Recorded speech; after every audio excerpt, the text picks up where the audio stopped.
Hi there, edX Nation. Let's begin module number 4. We now turn our attention to the food service sector of the hospitality tourism industry. We will begin with 1, some general concepts and structure, 2, explore the challenge of entrepreneurship, and 3, consider some hot topics. General concepts starting and structure. Food has to be the ultimate comfort level topic for discussion. Why? Well, because we all do it. We have to do it. We just can't do without it. However, from an intellectual and academic point of view, it gets a little more complex, but not overly so. We recognize a trifecta. Food is art. Food is science. Food is business. Art has to do with the way it looks and tastes. Science deals with the nutritional aspects, and business supports availability and distribution. There are indeed countless institutions on a global scale that provide formal instruction and certification of food service competence to enter and excel in the workforce. However, one must be sure to check the trifecta balance in the curriculum to ensure that your desirable ends are achieved. At the University of Maryland Eastern Shore, your edX sponsor for these 5 modules, the emphasis breaks down to 55% business, 35% art, and 10% science.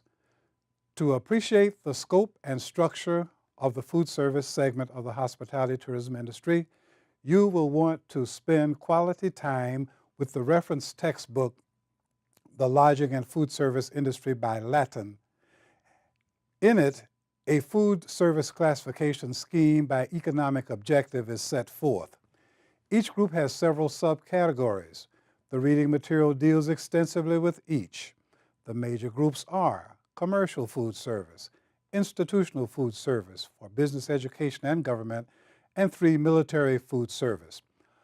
A 9-segment classification by market is also presented. Regardless of classification, the National Restaurant Association, that's the other NRA, reported a staggering $799 billion with a B in U.S. restaurant sales for 2017. This represents revenue from 1 million plus establishments employing 14.7 million individuals in the workforce. Indeed, this is roughly 10% of the entire U.S. workforce. McDonald's has recently been seen airing catchy TV commercials with the tagline, America's Best First Job. Let's now explore the challenge of entrepreneurship. So everyone compliments your home cooking artistry and magic. Time after time, they continue to insist, you should open a restaurant. You should open a restaurant.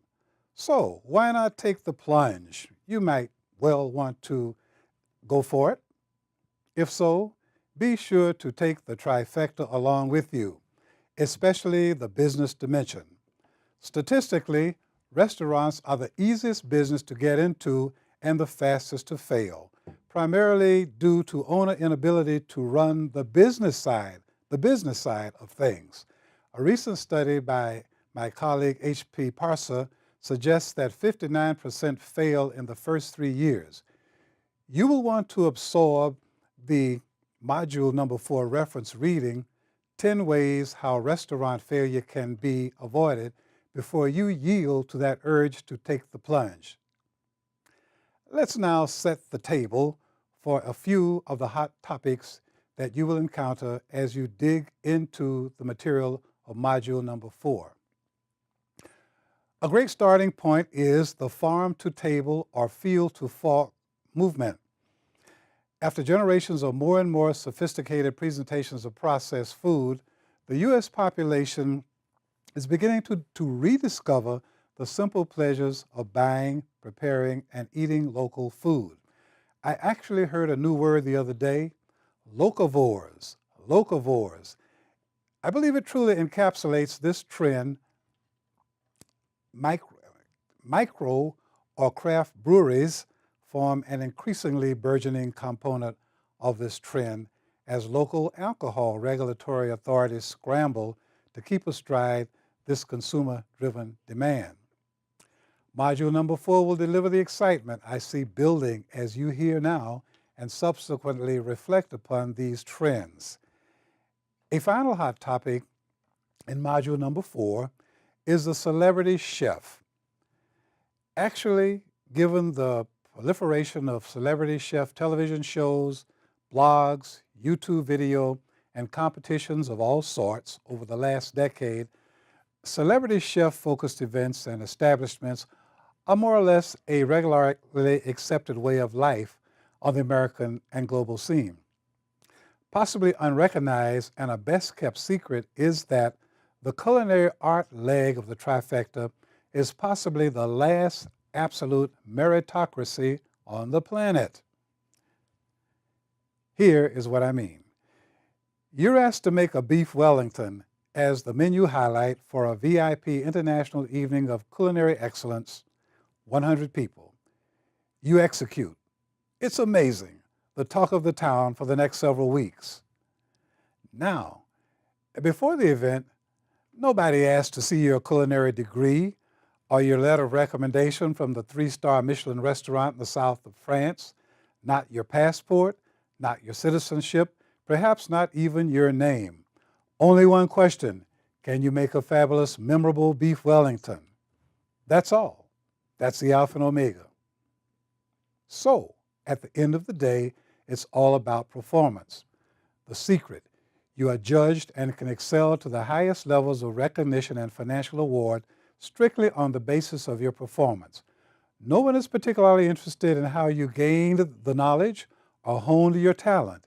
It could be from one of the great schools, Cordon Bleu, Lausanne, Culinary Institute of America, an apprenticeship at an Eastern Michigan country inn, a dishwasher to executive chef journey in New Orleans, or while turning your life around in a federal prison. The Chef Jeff video in your module of resource material will bring that home.